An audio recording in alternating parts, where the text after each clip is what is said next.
Pemirsa, ada dua artis yang sama-sama nyonya. Nyonya Tamara Geraldine dan Nyonya Cut Mini. Hanya bedanya Tamara belum juga hamil.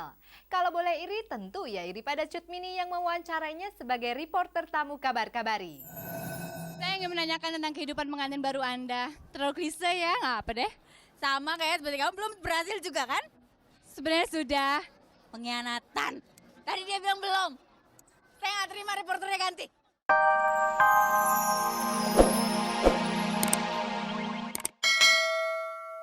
Dalam hidup ada yang mungkin dan tidak mungkin. Kalau Anda mempunyai rambut indah dan sosok yang memenuhi syarat, mungkin Anda bisa terpilih menjadi bintang iklan shampoo. Tapi kalau Anda rambutnya cuma sekepal seperti ini, mana mungkin Anda terpilih? Gogon pun juga tahu.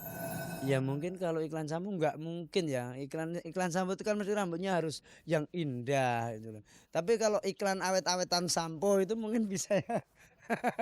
Nama asli Gogon adalah Margono, panggilan pendeknya Gon. Ya kebetulan ibu saya sering manggil Gon gitu. Terus Gogon. Tapi yang menyempurnakan nama saya itu memang Mas Mami.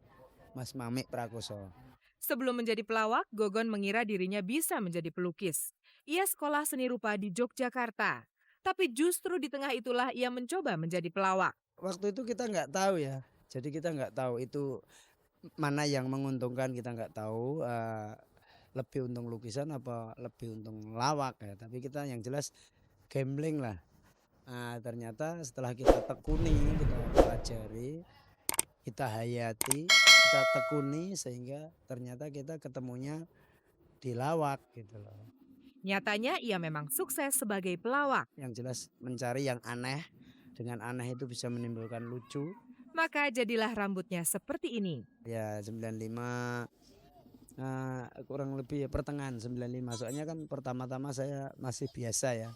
Gogon masuk Sri Mula tahun 81. Di sana ada pelawak bernama Didik Mangkuprojo. Dari pelawak senior inilah Gogon meniru potongan rambutnya. Tiap hari. Ya, hampir tiap hari saya potong. Mungkin saya termasuk orang yang menghabiskan silet paling banyak. Seharusnya saya dapat hadiah dari produksi silet ya. Tapi tidak selamanya Gogon rajin mengikis rambutnya. Pada saat-saat tertentu, ia membiarkannya saja. Ya pernah. Pada waktu puasa kemarin kan jobnya agak berkurang. Lah, itu kita tiap 3 hari sekali baru motong. Tapi sampai panjang belum pernah. Berambut aneh macam ini awalnya tentu berat. Waktu itu Gogon sempat ragu-ragu. Awal-awalnya memang aneh. Karena ya kita pertama ya nggak pede lah. Pertama tuh waduh gimana ya. Nanti jangan-jangan saya diejek, dihina atau gimana, namanya manusia ya. Tapi ternyata setelah kita ketemu nasib saya malah yang baik begini. Sekarang malah panjang saya nggak pede. Harus begini gitu loh. Jadi kemana-mana lebih pede begini. Dan saya kira dengan potongan begini saya yang jelas rezeki saya tambah, saudara-saudara saya tambah, penggemar saya lebih banyak. Para penggemar itu sangat gemas pada rambut Gogon. Apalagi ibu-ibu yang sedang ngidam. Dalam arti 1001 lah, ada yang hamil kepengen megang rambutnya, pernah itu ada. Ada bukan yang hamil, kadang-kadang ada bapak-bapak penggemar ya, katanya saya pan berat kepengen megang gitu. Boleh nggak megang rambutnya? Boleh. Pemirsa, seperti sudah saya katakan tadi, Gogon tidak mungkin bisa menjadi bintang iklan shampoo karena rambutnya cuma sekepal. Yang kita ingin tahu sekarang, apakah shampoo dibutuhkan saat ia keramas? Karena cuma segini kan daripada sampo itu nggak habis kan. Ya kita tetap tiap mandi kita keramas gitu aja. Pemirsa, ada dua artis yang sama-sama nyonya. Nyonya Tamara Geraldine dan Nyonya Cut Mini. Hanya bedanya Tamara belum juga hamil. Kalau boleh iri, tentu ya iri pada Cut Mini yang mewawancarainya sebagai reporter tamu kabar-kabari. Saya ingin menanyakan tentang kehidupan pengantin baru Anda. Terlalu klise ya, nggak apa deh.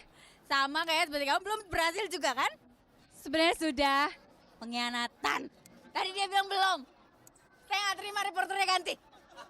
Gak apa-apa. Untuk kali ini dimaklumin kok, dimaklumin. Terus gimana? Kata suami jauh. Suami Tamara adalah orang Vietnam yang sering sibuk dengan bisnisnya. Ternyata untuk hamil tuh gak segampang yang dibayangin ya. Jadi selain faktor kesuburan, kesehatan juga suami harus ada di samping ya. Tamara pun penasaran, mengapa Cut Mini bisa hamil? Kamu gimana sih? Suami kamu kerjanya apa sih? Kok kamu langsung hamil? Iya, habis suami saya kan hebat. Superman. Take two dong saya yang tadi. Gak bisa, udah. Gak apa-apa. Suami saya emang hebat ya, tapi dia memang jarang di rumah. Ya terserah, itu problem Anda. Dia kan harusnya wawancara gue. Gak apa-apa, terserah kita aja. Ini mic kita berdua, udah.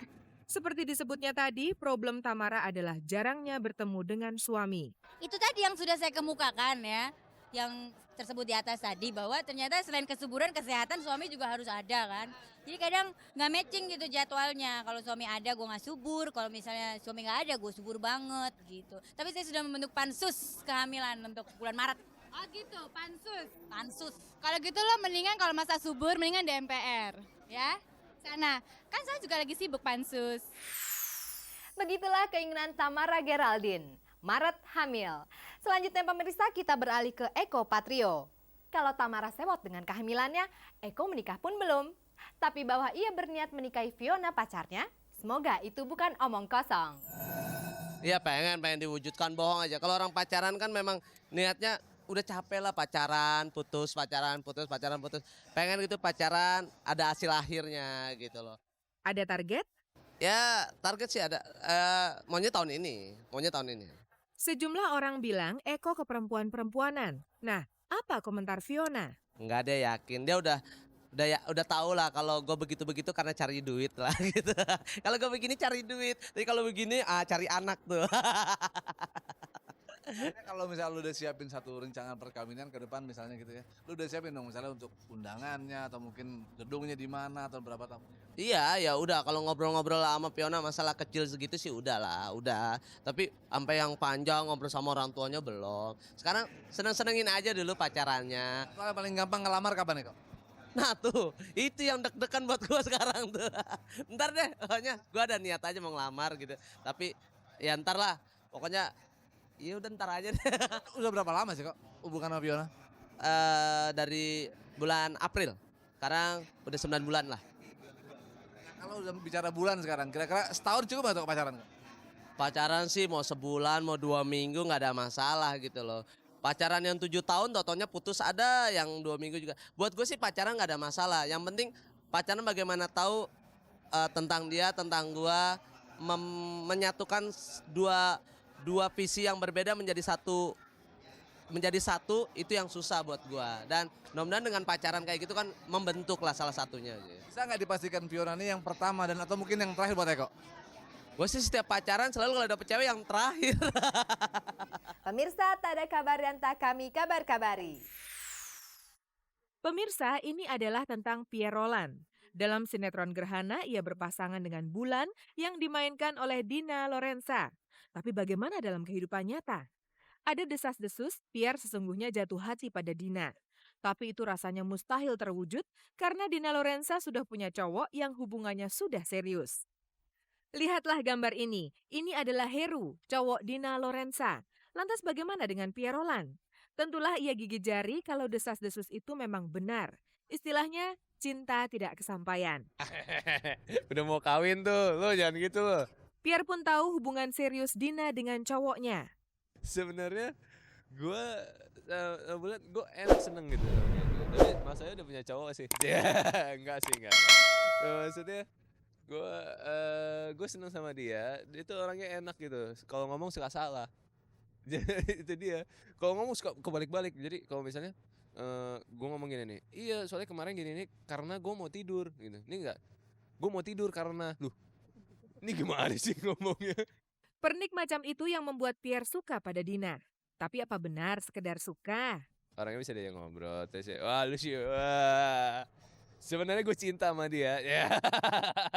Ini yang membuat bingung. Seriuskah Pierre dengan ucapannya barusan? Tapi justru itulah yang kemudian menimbulkan desas-desus. Pierre Roland memang jatuh cinta pada Dina Lorenza. Samar-samar memang. Sebagaimana dalam sinetron yang mereka mainkan, susah menebak apakah tokoh Gerhana yang dimainkan Pierre punya hubungan asmara dengan Bulan yang dimainkan oleh Dina.